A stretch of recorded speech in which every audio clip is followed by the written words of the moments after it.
Greetings and welcome. I hope you guys are ready. We've got another philosophical insert to do here. Debate, lecture, comment.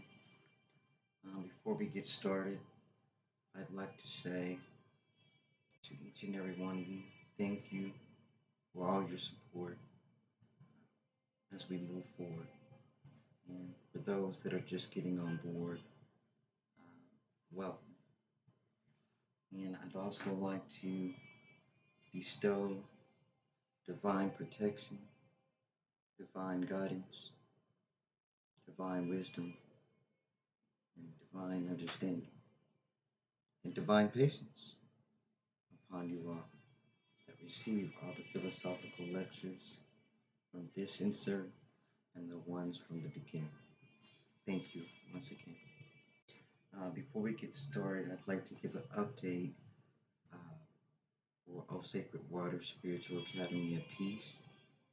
I would like all my subscribers to visit O Sacred Water Spiritual Academy.com and take a look over the site to get caught up where we're going as far as the building process for O Sacred Waters as we move forward and grow. Um, you guys have been with me from the start of this channel, perhaps, and I appreciate that moving forward.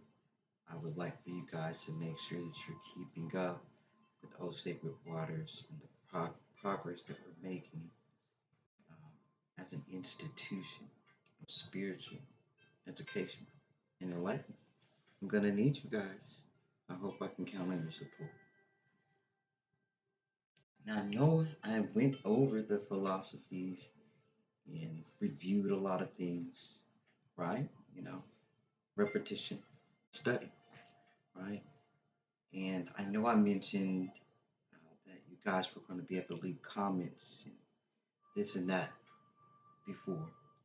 So naturally, I made the videos with YouTube available for children. So naturally, YouTube's policy is to close off the comments by doing so. So naturally, what I'm going to have to do is take some time, or the illusion of time, rather, yes, and change the settings for adults or 18 and above or whatever. And that should open up the comments for everybody to be able to express any kind of rebuttals or whatever. Welcome these things. And what I'm going to have to do is create a separate YouTube channel for the cadets of the Crest Discipleship to Ascended Masters program that I'm offering under the Academy for the young cadets and, get them started with learning and growing in spiritual training and discipline quite early. Yes, doing my part for sure. And that's how we're going to make it an even plurality, balance. Yes, absolutely. With that being said, we're going to move forward with the philosophical topic for this particular philosophy study, debate, lecture, comment overall.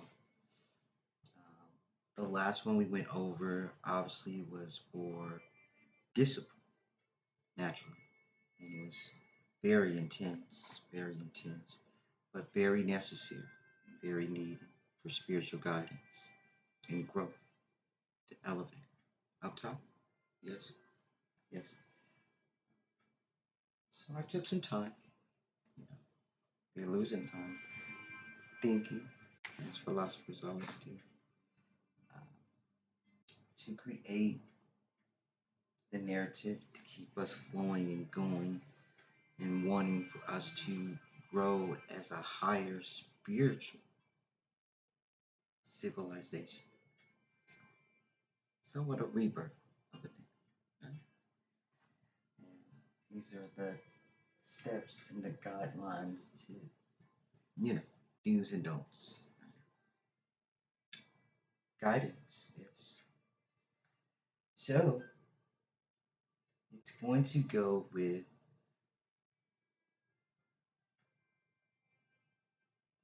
can you live without money? And pardon for not silencing my other phone. I do apologize. As a matter of fact,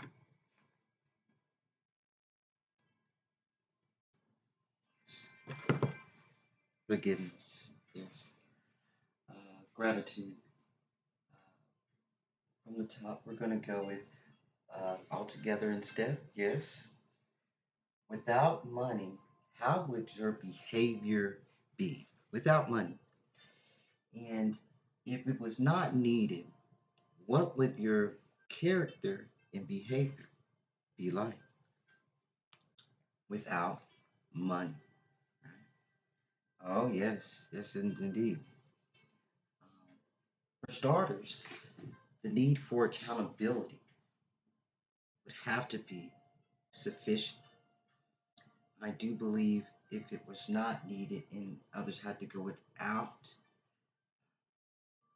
the need for money,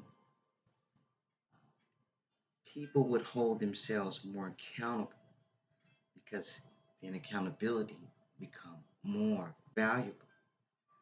Hence the value of an individual, their growth, their values, their ethics, their boundaries, the level of integrity and dignity for themselves would be more apparent.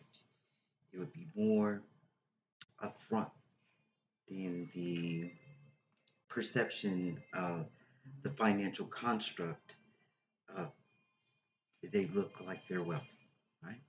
It would be more of the accountability to look within a person and to look within yourself, correct? Yes, absolutely. And naturally, if we didn't have to go, we, well, you, it's a choice, right? Naturally, the pride and ego happen to go without money would naturally have to balance itself because then it would be more of a need to be empathetic and nurturing instead of the passive aggressive nature or the above aggressive nature of, I have money, so, you know, or I don't have enough money, so, it's too, it's quite something. So the pride and ego would naturally balance itself without the need for money. The accountability which is needed in order to grow, to keep discipline and balance and focus together. Accountability is very important because this is where you can always show yourself gentleness and mercy by accountability and start over and go with your steps of discipline, focusing, and balance, and relinquishing control so you don't destroy yourself or others. Right? Yes. And according to the ancient religious studies of Hinduism, wealth is something that is frowned upon, making Hinduism one of my treasures of ancient religious studies. I hold very near and dear to my eternal flame. Yes, up top. Yes. And it's something that they generally in Hinduism would utterly, want you to denounce, and disengage in the need for wealth or money. Because naturally, Hinduism, which is considered the oldest ancient religious study known to us, and that also is up for debate as the oldest religious study. I'm working on that. However, let's get in step. As of now, it is recommended that Hinduism is the oldest